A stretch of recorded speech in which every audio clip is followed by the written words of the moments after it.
Jadi teman-teman sekalian selamat datang di tema diskusi rutin yang kita laksanakan dengan beberapa macam tema dan sekarang kita sudah mulai masuk ke tema pilkada.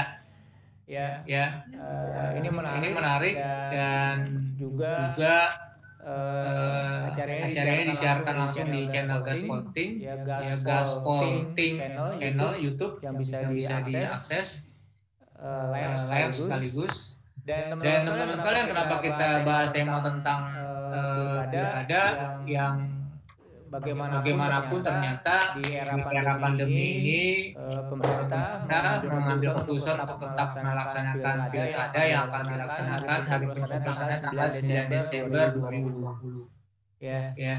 Dan karena mungkin masih era pandemi sehingga mungkin dinamisasi sosialisasinya tidak seperti pilkada di tahun-tahun sebelumnya, yaitu di 2018. Jadi kita mulai mencoba mendiskusikan tema-tema tentang pilkada. Ada beberapa fenomena yang menarik yang bisa kita diskusikan. Nah, teman-teman sekalian, kita mulai tema pilkada ini dimulai dari pilkada Kota Makassar ya. Kita kedatangan narasumber dari Makassar langsung ya. Sulsel muda nih julukannya ya, Bang Zakir salah satu pengurus pimpinan di Partai Gelora Sulsel, yaitu sekretaris umum ya, Bang Zakir. Tema pilkada di Kota Makassar cukup menarik karena dia sebenarnya pilkadanya sudah 2018. Jadi jatuh 2018, tapi karena ternyata fenomena pilkada di Kota Makassar cukup unik ya, dan mungkin terjadi satu-satunya di Indonesia di mana cuman hanya ada satu calon, hanya satu calon wali kota di 2015 yang kemudian harus bertarung dengan kota kosong. Dan yang lebih menarik lagi ternyata kota kosong yang menang. Jadi calonnya tidak bisa secara konstitusi juga tidak bisa dikatakan karena jaraknya di atas ya sekitar 6% ya, karena yang hanya bisa diemparkan kalau dari sisi jumlah kan dari hasil rekapitulasinya kan yang di atas 1% atau 2%, tapi jaraknya terlalu jauh 6%. Nah ini menarik di era di pilkada Kota Makassar gitu kan. Nah, jadi ini yang coba kita diskusikan ya. Menarik juga ini tema tentang pilkada Kota Makassar. Kira-kira situasi seperti apa sekarang ya. Kemudian yang saya dengar juga Bang Zakir juga nggak tahu nanti konstelasi seperti apa ya, tetap maju apa dapat tiket atau memang masih karena pilkada itu kalau kata ketua umum Gelora itu pengalaman beliau dia bilang pasti terjadinya itu semua itu baru ada petanya setelah menjelang pendaftaran ya. Jadi kalau belum tanggal 4, 5, 6 belum berakhir pendaftaran itu peta masih banyak bisa berubah ya karena politiknya. Dan memang menarik juga terutama di Partai Gelora Indonesia. Misalnya hari Kamis kemarin Partai Gelora mengeluarkan rekomendasi ya buat pilkada Tangsel yang mendukung Pak Benyamin dan Pilar ya didukung oleh Partai Golkar, kemudian P3 dan partai sudah memberikan rekomendasi B1 KWK kecuali satu partai yang hari ini belum menentukan pilihannya. PKS itu sampai hari ini belum menentukan pilihannya. Jadi 4 pasangan ini kemarin sudah ada yang deklarasi, awal September juga sudah akan ada deklarasi, dan mungkin sebelum masa pendaftaran tanggal 4 September nanti semua pasangan sudah deklarasi dan setelah itu ikut mendaftar. Ya, itu konstelasi terakhir dan saya lihat peta ini sudah sulit untuk berubah walaupun di beberapa pemberitaan masih terdapat manuver-manuver dari sebagian elit untuk begal kepada pasangan tertentu, tetapi saya lihat dengan jaminan dari partai-partai pengusung yang sudah memberikan surat rekomendasi B1 KWK, ini akan sudah sulit berubah. Begitu perkembangan terakhir di Makassar. Bang Muzakir, ini menarik ya bahwa ada 4 calon gitu ya, 4 calon, dan tadi disebutkan bahwa hanya satu partai aja yang belum menentukan, bisa dibilang gitu ya, belum menentukan. Ini apakah memang ada isu ya? Karena kan di belakangan ini kan kita tahu ya ada arus bawah di PKS itu yang mengusung Ketua DPD Makassar, ya Bang Anwar ya, kebetulan sahabat saya juga itu ya, Bang Anwar Farouk. Ya. Itu kemarin ada suara-suara cukup kencang juga di arus bawah PKS ya untuk mengusung beliau maju sebagai calon wakil wali kota. Apakah memang ini yang menjadikan PKS belum menentukan sikap nih di pilkada Makassar ini? Ya, sejauh yang saya pahami dari konstelasi yang ada, tetapi saat ini kan kita juga kita punya keterbatasan akses di PKS, apa sebenarnya yang terjadi sampai hari ini, kemudian belum menentukan pilihan pasangan siapa yang akan diusung nantinya. Tapi fenomena yang ditawarkan arus bawah, saya kira itu tidak signifikan berpengaruh terhadap peta politik di Makassar. Itu hanya selentingan-selentingan dimunculkan. Tapi bagi saya, bagi sebagian orang dan elit di Sulawesi Selatan, di Makassar, memperhitungkan adanya faktor itu hampir dibilang tidak mungkin. Ya, hanya karena faktor itu kemudian PKS menunda untuk memberikan usungan kepada pasangan calon, karena semua calon ini sudah punya pasangan yang tidak mungkin akan cerai lagi. Ya, udah pada akad nikah semua ini. Sudah akad nikah. Kalaupun ada situasi yang terjadi, itu berarti situasi yang luar biasa. Ya. Memang kita juga sadari kalau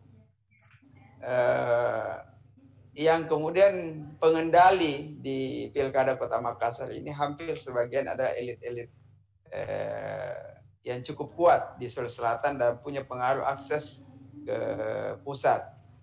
Dan setiap pasangan dari 4 pasangan ini mewakili 4 gerbong yang tentu saja 4 gerbong ini juga tidak bisa kemudian kita pandang enteng. Makanya kita melihat bagi Partai Gelora, pertarungan pilkada di Kota Makassar ini akan sangat seru dan menarik karena kekuatan, daya dukung dan support dari semua pasangan ini hampir bisa kita katakan berimbang.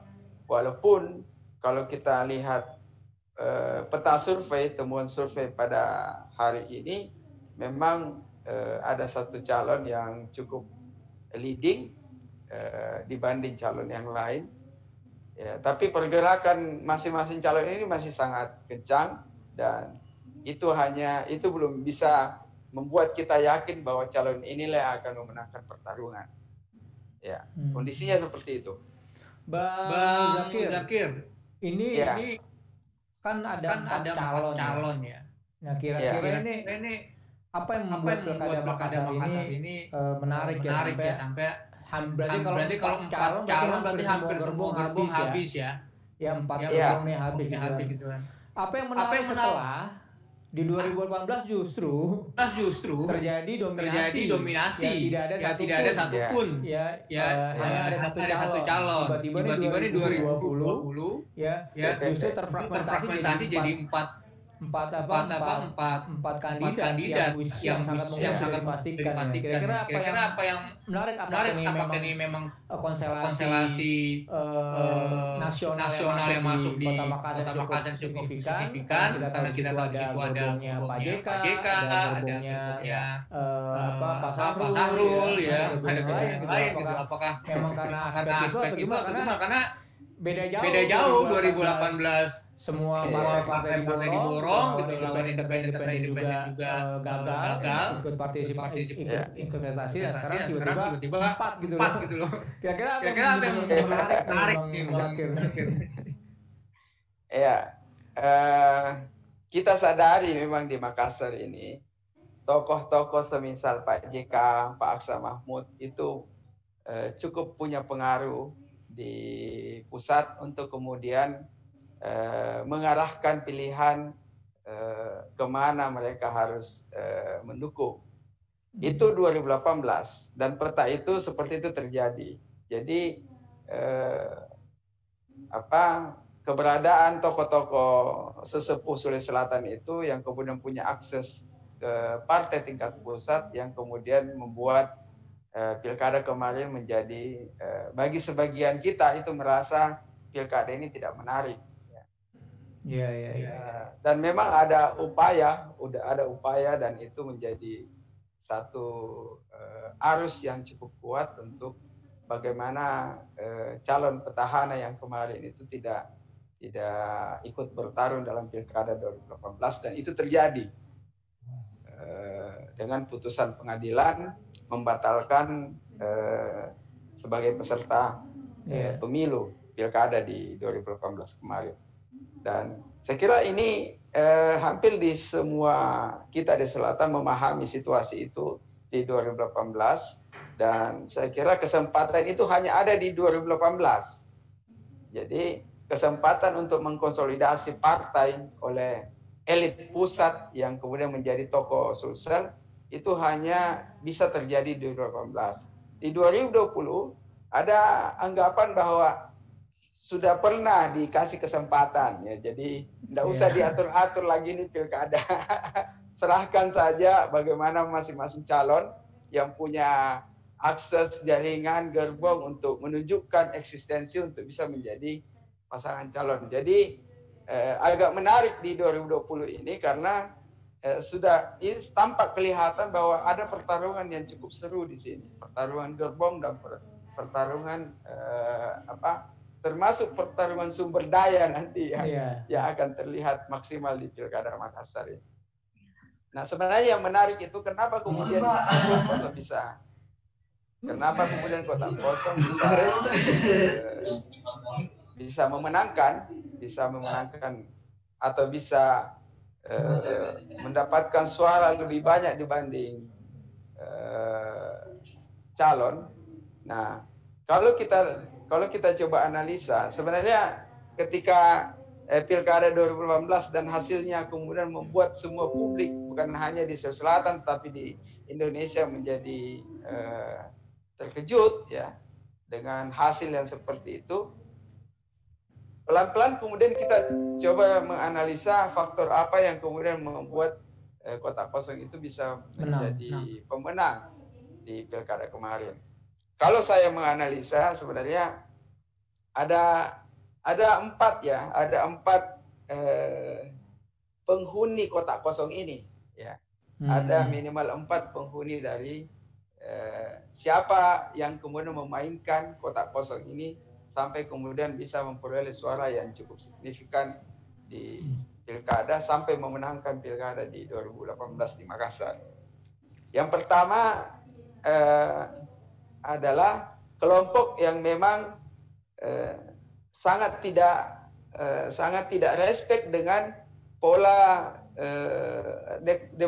proses pilkada yang ada di Kota Makassar, di mana ada saling menjatuhkan, ada proses kriminalisasi, ada proses begal partai dan sebagainya, dan di sebagian publik itu tidak kemudian mendapat respon yang baik, sehingga mereka kemudian menghukum proses pilkada yang tidak respect itu dengan mereka mengarahkan pilihan di kota kosong. Yang kedua adalah penghuni yang kedua di kota kosong adalah harus kita akui bahwa ada sebagian orang juga yang kemudian masih punya militansi yang kuat terhadap petahana yang dijatuhkan, yang digagalkan maju. Jadi mereka masih punya strong voters, yang strong voters ini kemudian menggalang pemilih untuk kemudian mengarahkan ke kota kosong. Ini juga ada, dan ini terjadi, dan ini dikonsolidasi oleh sebut saja yang memang sangat senang atau punya loyalitas kepada petahana yang digagalkan, kemudian melakukan upaya-upaya penggalangan suara di tingkat arus bawah di masyarakat. Nah, yang ketiga, penghuni kota kosong ini adalah mungkin saja ya, kalau analisa kita, sebagian pemilih juga mengkhawatirkan kalau kemudian jika pasangan ini terpilih, maka kota Makassar akan dikuasai oleh satu gerbong tertentu yang akan menutup akses bagi sebagian kalangan utamanya kalangan pengusaha untuk kemudian mendapatkan kesempatan dalam berbisnis di kota Makassar, atau kemudian mengakses anggaran-anggaran di pemerintahan kota Makassar. Nah, ini sebagian juga ada di situ, ya, sebagian juga ada di situ. Nah, penghuni yang keempat dari kota kosong ini adalah saya harus mengatakan secara jujur bahwa penghuni kota kosong ini yang keempat adalah jaringan dari 3 pasangan calon yang ada saat ini, selain API yang memang ikut di 2018, karena mereka sejak awal menginginkan calonnya untuk ikut bertarung, tetapi kemudian mereka ditahan, tidak diberikan kesempatan untuk mengakses partai. Akhirnya kemudian mereka bergerak di bawah untuk memastikan bahwa kalau kota kosong menang, mereka punya kesempatan di 2020 untuk ikut bertarung. Ya. Jadi seharusnya kalau saya, yang 4 pasangan inilah sebenarnya yang bertarung di 2018 seharusnya kalau itu mau baik. Tapi karena upaya seperti itu akhirnya terjadi di Pilkada 2020. Nah, ini yang kemudian peta dari kota kosong. Jadi kalau orang bilang kota kosong itu siapa isinya, ya itu isinya tadi yang 4 minimal 4 penghuni dari kota kosong itu. Jadi kota kosong ini tidak jalan begitu saja, tidak ada yang mengkonsolidasi. Ini adalah hasil dari konsolidasi dari 4 penghuni yang ada di kota kosong. Berarti kota kosong itu sebenarnya bukan kota kosong, jadi ada konstelasi politik di 2018 yang mungkin dibegal ya oleh sebagian elit di kota Makassar, satu pasang, kemudian dia menginstal di kota kosong ya, sehingga ini menarik. Itu nampak sekali di masyarakat, dan saya yakin sekali pihak calon API kemarin sangat memahami peta seperti itu. Mudah-mudahan dia memahami peta itu. Itu terkait kota kosongnya. Kalau dari Gelora sendiri gimana Bang? Melihat situasi politik di 4 pasang ini, karena sebagai partai baru tidak punya tiket, tidak punya kewenangan untuk mengusung ya, paling banter mendukung ya. Nah, kira-kira dari konstelasi ini kan tidak mungkin sebagai partai baru dia harus ikut permainan, dan saya lihat ya Gelora Sulawesi Selatan ya ini kan pemain baru ya, bajunya doang baru, tapi pengalamannya, insting politiknya ini bukan orang baru, karena ini jagoan semua gitu kan. Kira-kira Bang Muda nih melihat konstelasi ini di Gelora sendiri. Ya, pertama sejak awal Ketua Umum Pak Anies Mata dan Ketua DPW Sulawesi Selatan Pak Samsari kita itu sudah kemudian memberikan arahan kepada kita di Gelora untuk bagaimana caranya kita ikut berkontribusi dan berpartisipasi aktif dalam Pilkada Kota Makassar. Ya, karena Kota Makassar ini adalah wilayah yang sangat strategis, jumlah pemilih sangat besar, dan ini adalah gerbang Indonesia Timur, dan ini representasi dari kekuatan politik untuk Indonesia Timur. Nah, untuk itulah kemudian kenapa di awal-awal proses sosialisasi kemarin kita kemudian di Gelora bertekad juga untuk ikut maju, ya makanya kita sosialisasi kemana-mana. Kita ingin meyakinkan masyarakat, kita ingin meyakinkan elit-elit politik bahwa meskipun kita sudah berpindah bendera, tetapi kita masih punya kekuatan yang dengan kekuatan itu kita yakin bisa juga survive dan bisa bertarung di Pilkada Kota Makassar. Nah, itu kemudian arahan-arahan dari Ketua Umum dan Ketua DPW, sehingga kemudian kita jalan. Dan dalam perjalanan proses itu semua, tentu saja respon elit itu sangat luar biasa kepada kita, karena ya mungkin karena sebagian besar elit di Sulawesi Selatan itu kita sangat dekat, dan ya anggaplah teman ngopi semua.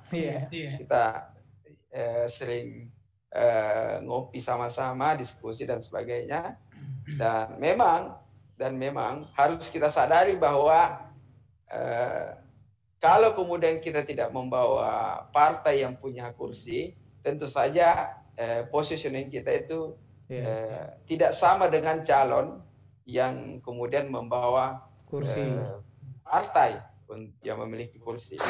Tapi itu kemudian tidak membuat juga kemudian elit atau kemudian publik memandang enteng keberadaan Partai Gelora, karena sampai hari ini alhamdulillah ya respon calon untuk kemudian didukung oleh Partai Gelora itu cukup baik.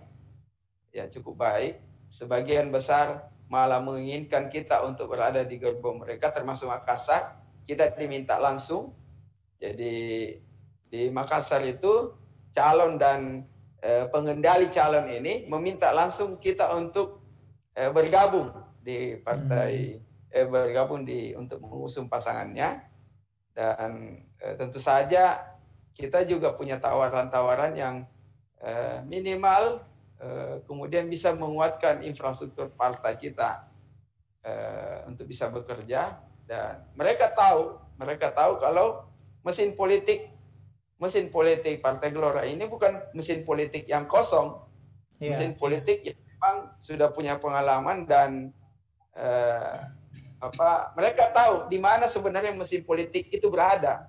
Ya, dibanding partai yang lama, dibanding Partai Gelora saat ini, mereka sangat yakin kalau mesin politik itu ada di Gelora. Makanya mereka ngajak kita, meminta kita untuk kemudian mendukung pasangannya. Seperti itu respon yang kita peroleh dari proses komunikasi yang kita sudah lakukan. Ya. Iya. Memang jadi kalau menurut dari Bang Muda sendiri, ini kan 2018 sudah kejadian Kota Kosong, justru sekarang di Solo dan di Kota Medan malah ada kemungkinan. Ya, ada kemungkinan justru akan melawan Kota Kosong, ya kan? Nah, artinya memang kalau di Kota Makassar melihat di kejadian 2018, berarti memang apakah memang masih ada kepercayaan publik terhadap partai politik, atau memang karena kan tafsir sementara di 2018 kan orang-orang yang partai politik nih, ya, karena tidak bisa menawarkan kepemimpinan Kota Makassar gitu loh. Karena harus bergabung semua jadi satu, kemudian melawan Kota Kosong gitu kan. Nah, kira-kira terutama juga sebagai partai baru ini kan tentang fenomena partai politik di pilkada ini, apakah memang dia masih mendapat tempat di masyarakat atau memang ini hanya sekedar konstelasi sesaat saja gitu loh. Gimana Bang Muda? Ya, mungkin mungkin perlakuan calon terhadap semua partai itu mungkin beda-beda ya. Yeah. Dia bisa menilai partai mana yang punya mesin politik yang bagus, mana partai kemudian yang hanya sebagai bendera yang dibutuhkan untuk kursinya untuk dimasuk dukungan, atau kemudian mana yang partai yang betul-betul akan bekerja untuk memenangkan calonnya. Ya, memang kalau kita amati konstelasi yang ada, hampir sebagian besar calon itu masih memberikan kepercayaan kepada partai untuk ikut juga dalam proses pemenangan kandidat itu. Karena mereka menganggap bahwa partai-partai itu bagaimanapun lemahnya itu partai, tetapi pasti dia punya infrastruktur jaringan yang bisa untuk kemudian dimaksimalkan dalam kerja-kerja pemenangan. Ya, apalagi dengan peta calon yang 4 ini, ya, keberadaan partai itu sangat strategis. Ya, partai apapun itu. Jadi keberadaan partai ini sangat strategis karena pertarungan itu sangat seru dan mereka butuh support jaringan yang kemudian bisa meyakinkan dia bahwa jaringan itu bisa dimaksimalkan untuk penggalangan suara di pencoblosan nantinya. Itu kacamata kita, dan memang partai juga harus kemudian menunjukkan bahwa kita tidak hanya menawarkan kursi, tapi kita bisa menawarkan program yang bisa membantu kandidat untuk memenangkan pertarungan ini. Dan itu yang kita lakukan di Partai Gelora. Bang Muda, kalau Gelora udah ada sinyal-sinyal kemana gitu Bang Muda? Kalau Gelora udah siap diberikan rekomendasinya malah. Waduh, betul. Ya. Karena banyak pertimbangan lah kita kemudian mengarahkan dukungan ya. Bisa dibisikin nggak nih kira-kira siapa nih? Faktor yang paling kemudian sangat besar berpengaruh kenapa kemudian kita mengarahkan dukungan ke satu pasangan adalah respon dia terhadap Gelora itu sendiri. Ya. Dia menganggap Gelora itu punya potensi yang sangat besar untuk membantu pemenangan dia. Ya. Itu alasan terbesarnya. Alasan lainnya ya karena calon itu mungkin dari segi tingkat survei sangat bagus. Yang ketiga, ya kita lebih mudah mengakses calon ini dengan pengendalinya ketimbang yang lain. Iya. Ya, ini juga penting karena bagaimanapun nantinya ketika mereka terpilih, ya deep state-nya ini yang harus coba kita pegang. Ya. Siapa yang bisa mengatur kota ini untuk menentukan kebijakan nanti pada saat pasangan ini memimpin Kota Makassar. Nah, itu 3 pertimbangan utama. Selain pertimbangan yang lain, saya kira itu sangat teknis menurut saya. Ya. Berarti kekuatannya kalau 4 calon kurang lebih rata-rata sama ya kekuatannya Bang Muda. Iya. Jadi apalagi 4 pasangan ini sudah pernah ikut pilkada semua. Iya. Ya, jadi satu sebagai wali kota sebelumnya. Iya. Kemudian satu lagi mantan wakil wali kota sebelumnya. Kemudian satu lagi yang dikalahkan kotak kosong. Ya. Satu lagi yang ikut pilkada 2013 kemarin. Tapi dia runner up. Oke. Jadi ini asiknya di sini karena mereka mantan peserta pilkada semua. Jadi mereka juga sudah punya hitungan-hitungan, kalkulasi, pemetaan bagaimana caranya memenangkan pilkada di Kota Makassar. Dan saya jamin bahwa pilkada Makassar ini akan sangat seru. Iya. Jadi ini harapan kita jadi bilang begitu ya, Bang Muda ya. Ya, kenapa? Terang lah begitu ya. Ya. Jadi ini peran bintang calonnya dan peran bintang pengendalinya. Deep state-nya. Iya, deep state-nya ini. Jadi faktor deep state juga ini akan sangat berpengaruh terhadap kekuatan dari semua pasangan. Tapi Bang Huda ini kan di Pilwal Kota Makassar ini kan, ini kan wali kota ya, kan tingkat 2 ya.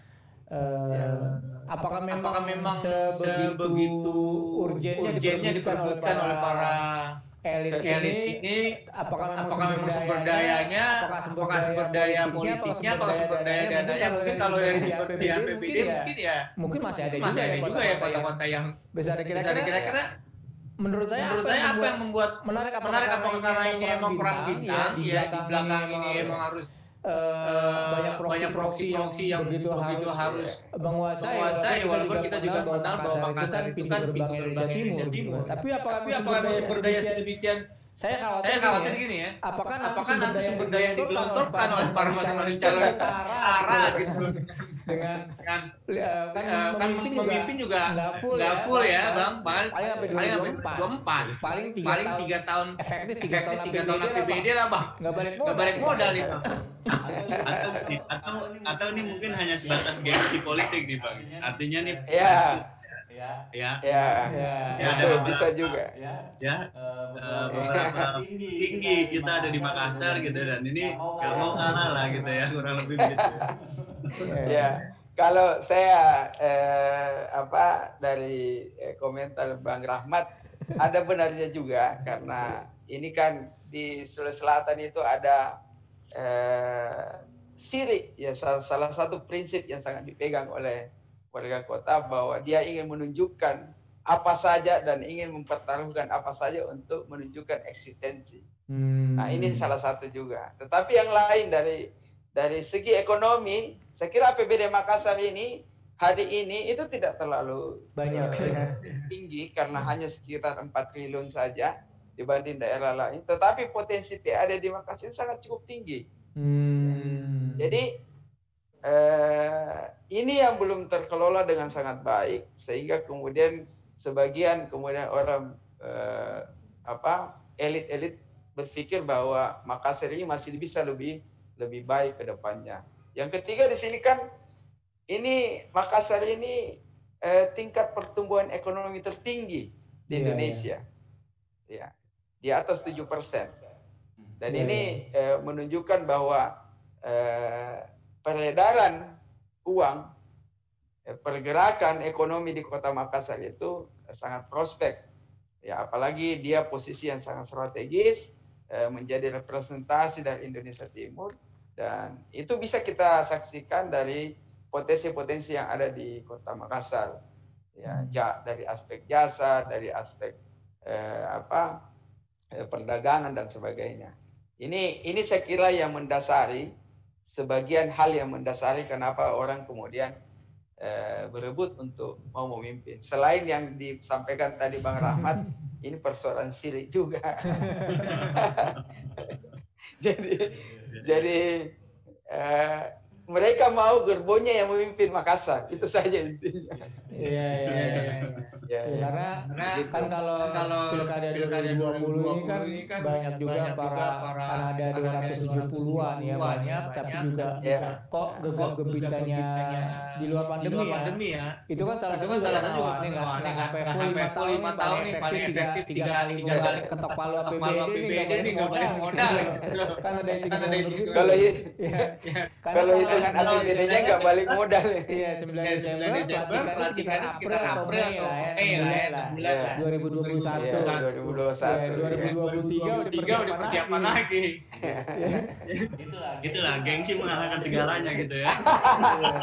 Jadi Bang Rahmat tahu banget lah kalau Makassar itu kayak seperti apa di sini.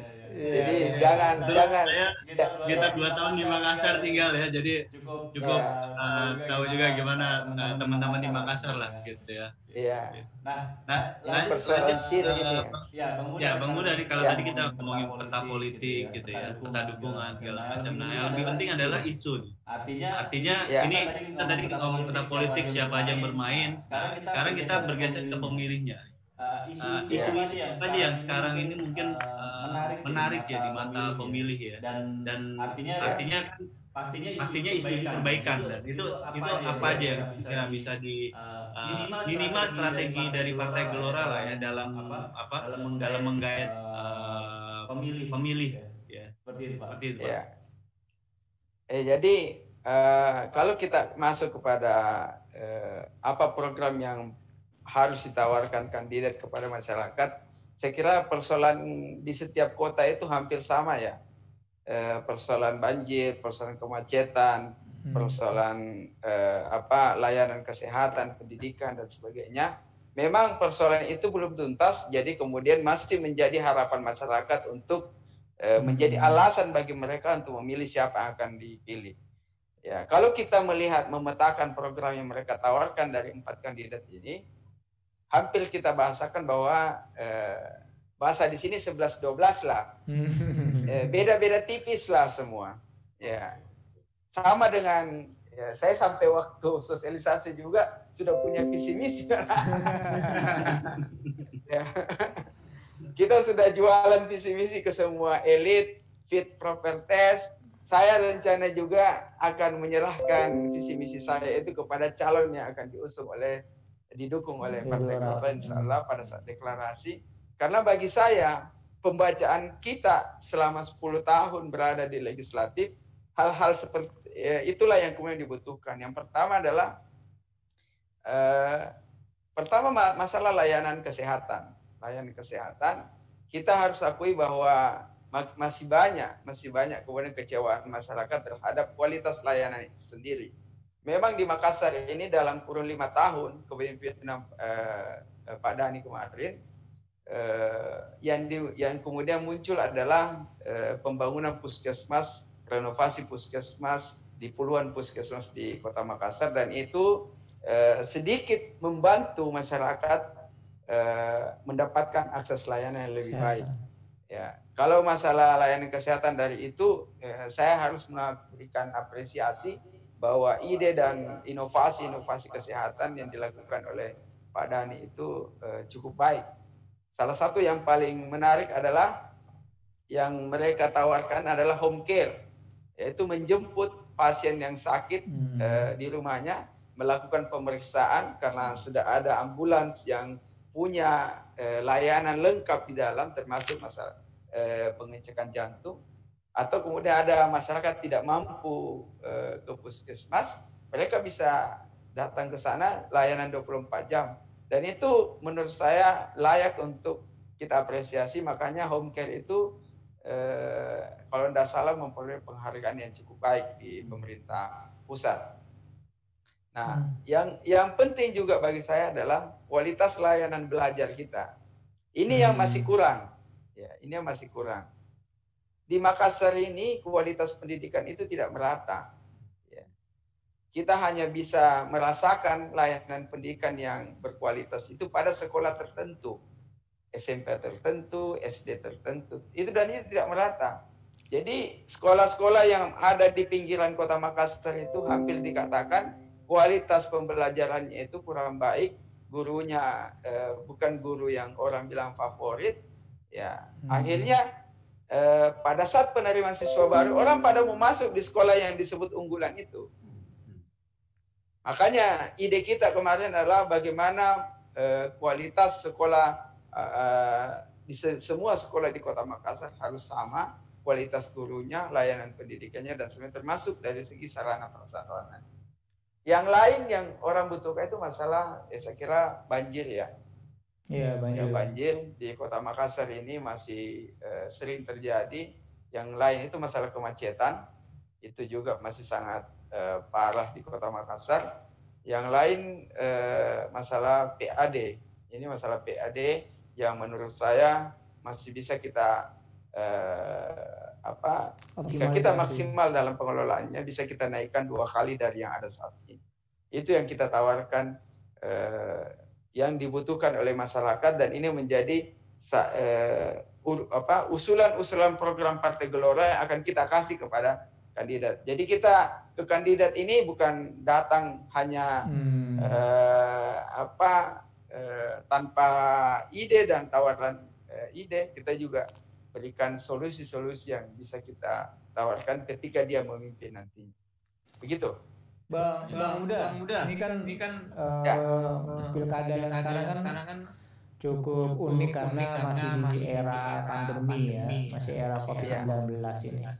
Dan saya dengar ada beberapa peraturan KPUD yang sangat mungkin akan membatasi ya pengumpulan massa ya. Kemudian juga mungkin delivery kampanye juga melalui daring gitu kan. Nah, kira-kira antisipasi situasi seperti ini, kira-kira dari Gelora sudah punya antisipasi apa nih Bang? Yang menghadapi, karena ini sangat berbeda sekali nih Bang.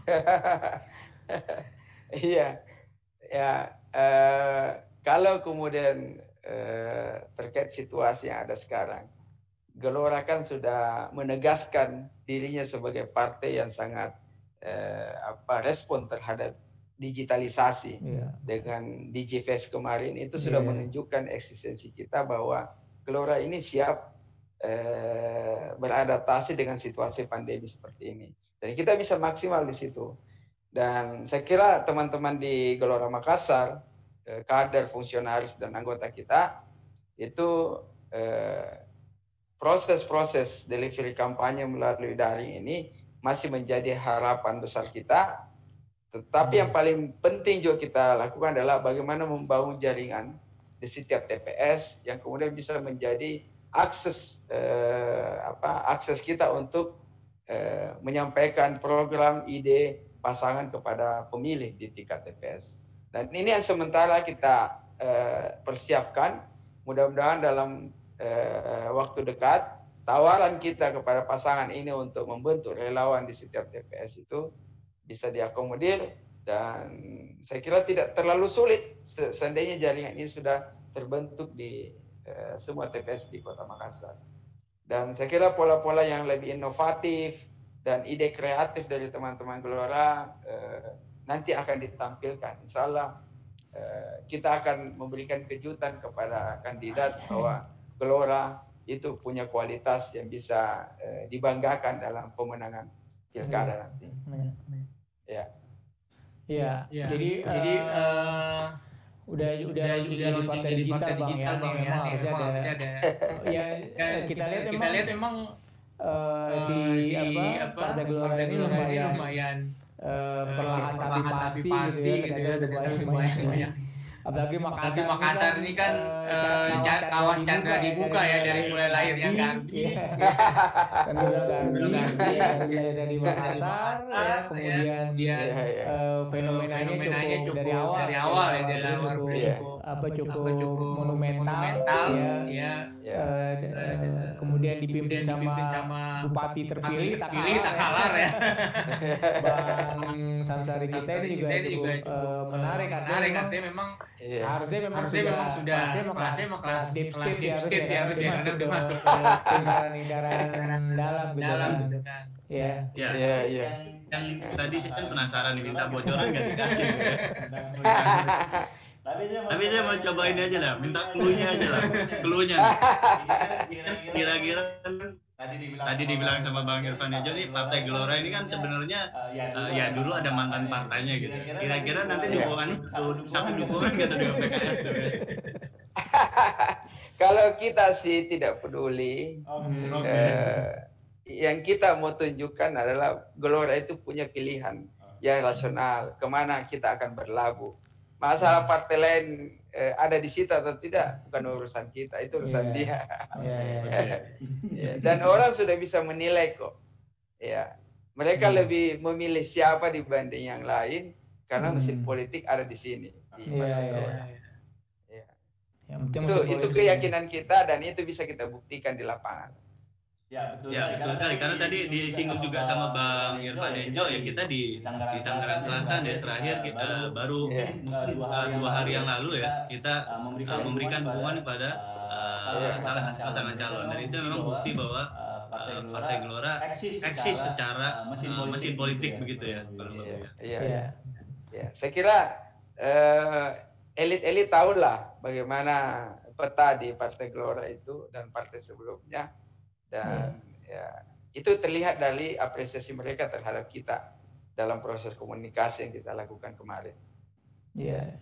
Ya memang benar nih Bang, Kota Makassar, kemudian Kota Depok yang juga sedang rame ya, kemudian Kota Tangsel kemarin sebelumnya sudah merapat ke anaknya Kiai Maruf. Tapi ternyata Kiai Maruf menggandeng PKS tidak mau gitu.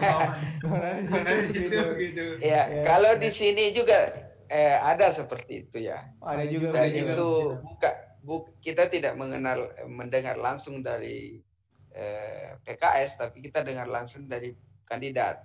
Iya. Tapi bagi kita jalan terus aja. Iya. Karena urusan partai yang lain itu urusan dia. Ketika kita menentukan pilihan, berarti pilihan itu bukan karena faktor orang lain tidak ada di situ. Ya, bukan itu. Ya. Kalau kemudian orang lain mau pergi atau kita diminta pergi, nggak ada urusan juga.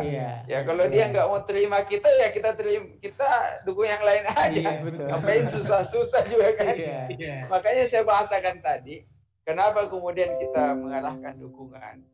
Faktor utama adalah apresiasi dia terhadap Partai Gelora. Itu saja. Ya, bagaimana kemudian sebuah partai yang belum punya kursi di parlemen, tetapi diberikan apresiasi yang bagus oleh calon. Itu aja. Dan di beberapa daerah itu Bang salah satu sederhana misalnya negosiasi antara Partai Gelora dengan kandidat, misalnya di satu daerah, simpel aja, saya dukung Anda, Anda siap membantu kita untuk dapat satu fraksi di daerah tersebut. Kira-kira targetnya berapa fraksi nih kalau bisa kandidat di menang nih Bang? Berapa kursi Bang kira-kira Kota Makassar Bang ya? Kalau kita di Makassar tawaran seperti itu bukan hal yang menjadi pikiran kita.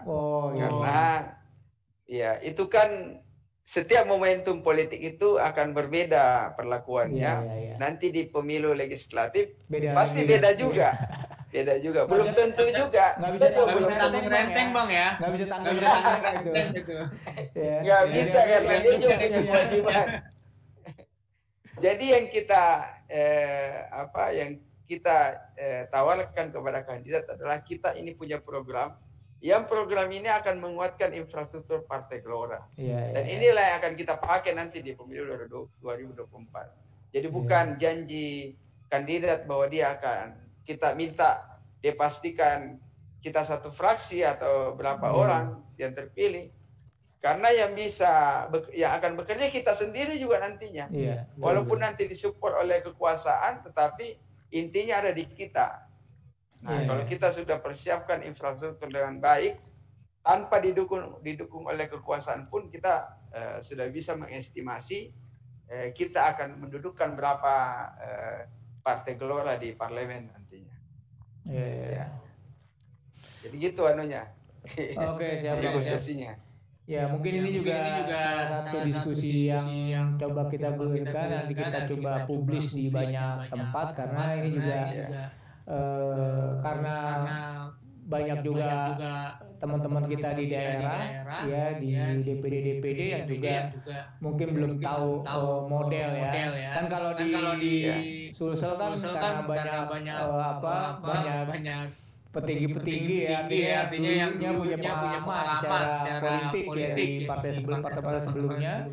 Banyak teman-teman kita di daerah yang kira-kira mau pilkada ini mau ngapain gitu ya, cara negosiasi seperti apa, ya konsep seperti apa. Ini salah satu yang mungkin bisa diambil pelajaran ya, teman-teman yang anak-anak muda misalnya kayak Bang Doni di Banten ya, sama Bang Samsani di Lampung itu ada 4 pilkada juga, kemudian di Banten ada 4 pilkada gitu kan.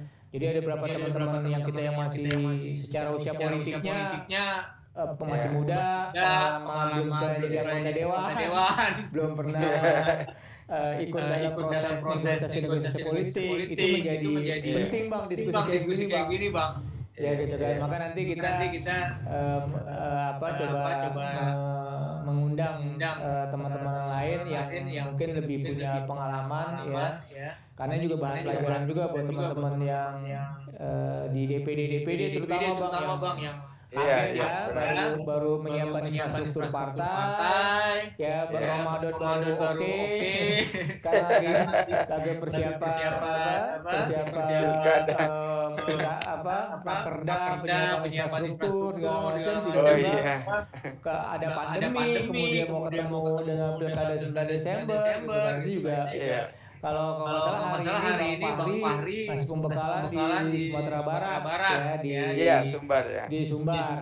Itu semua DPD, karena juga akan menghadapi ada pilkada gubernur juga di Sumatera Barat, selain beberapa pilkada di kabupaten kota dan juga di pilkada provinsi gitu. Itu juga menarik ya, karena memang dari sisi pengalaman segala macam gitu kan. Jadi sharing kayak begini sebenarnya kita coba gagas itu ya untuk memberikan teman-teman wawasan juga lah, kita dapat informasinya gitu kan.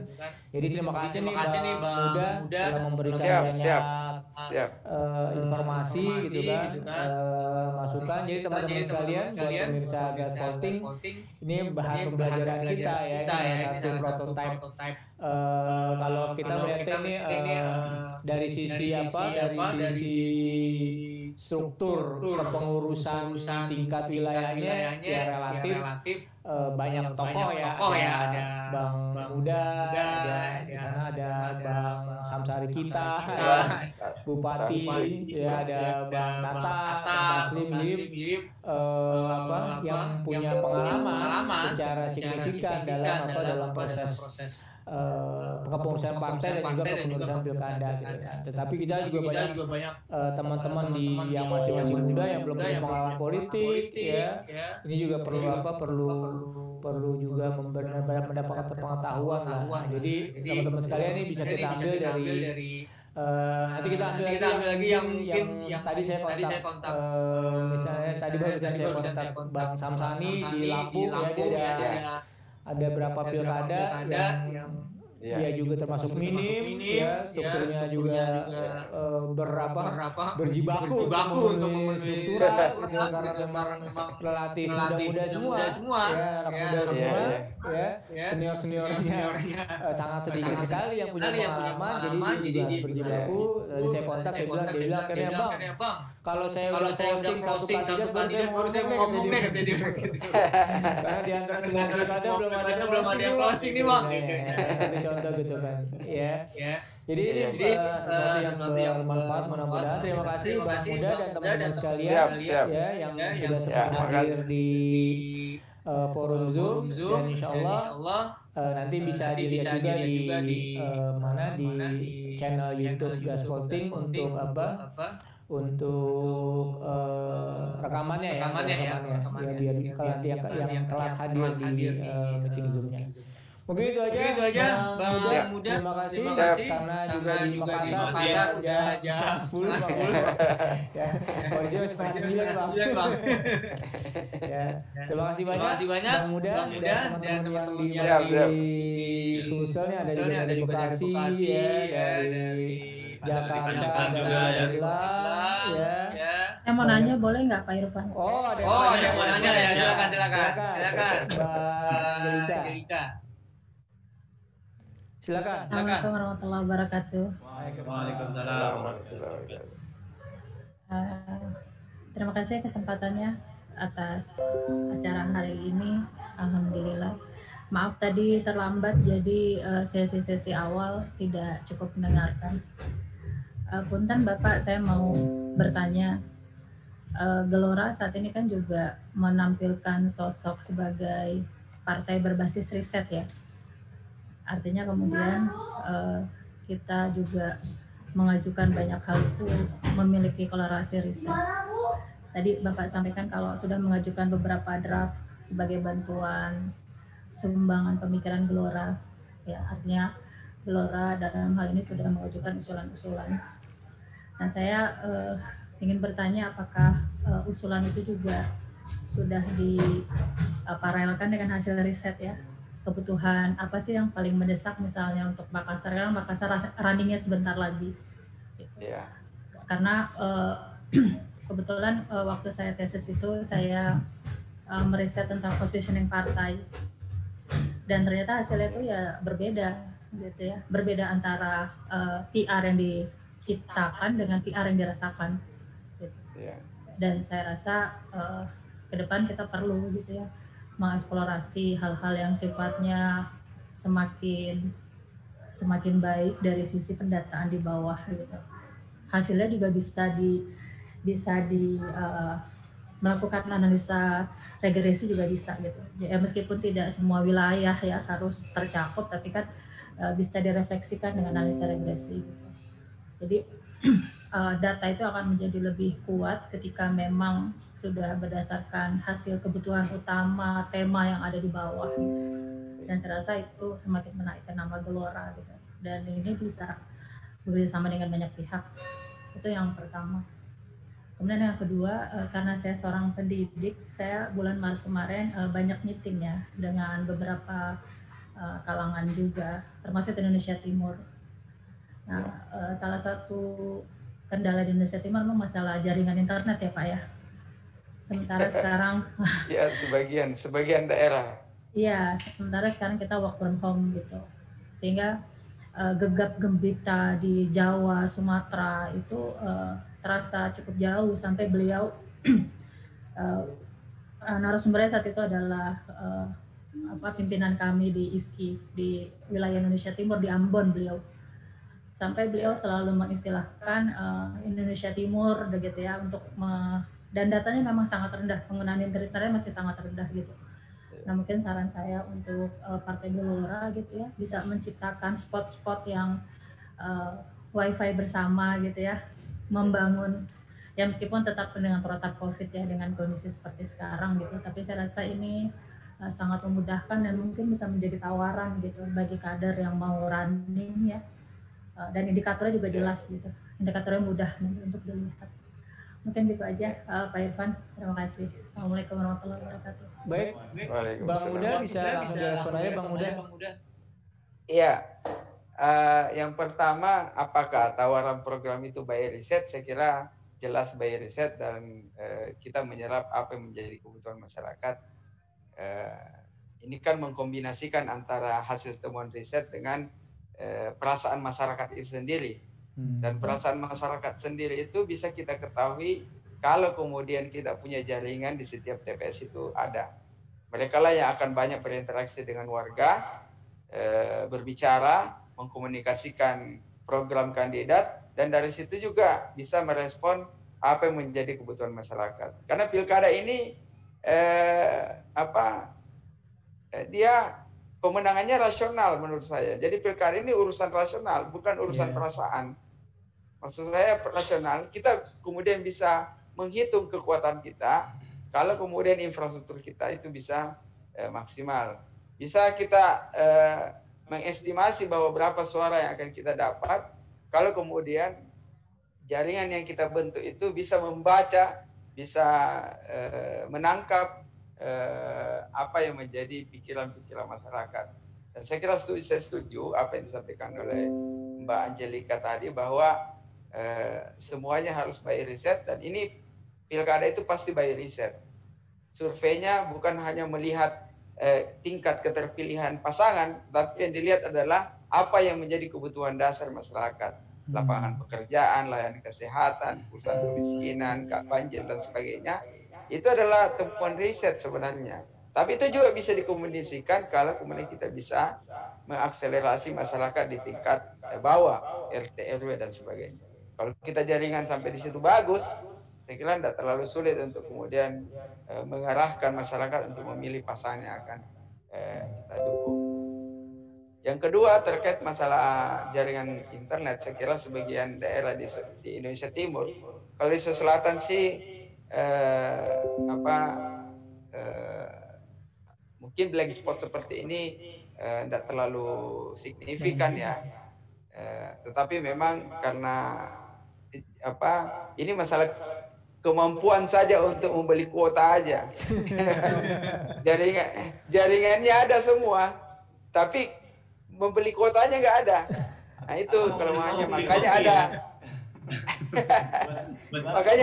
ada berapa kader kita gelora di Makassar ini, karena dia punya bandwidth wifi yang cukup besar, itu mereka bocorkan, lepaskan biar masyarakat sekitar itu bisa mengakses wifi di situ untuk proses pembelajaran. Dan itu ada beberapa teman kita yang memang punya kemampuan lebih dan men-share jaringan wifi ke tetangganya untuk bisa belajar.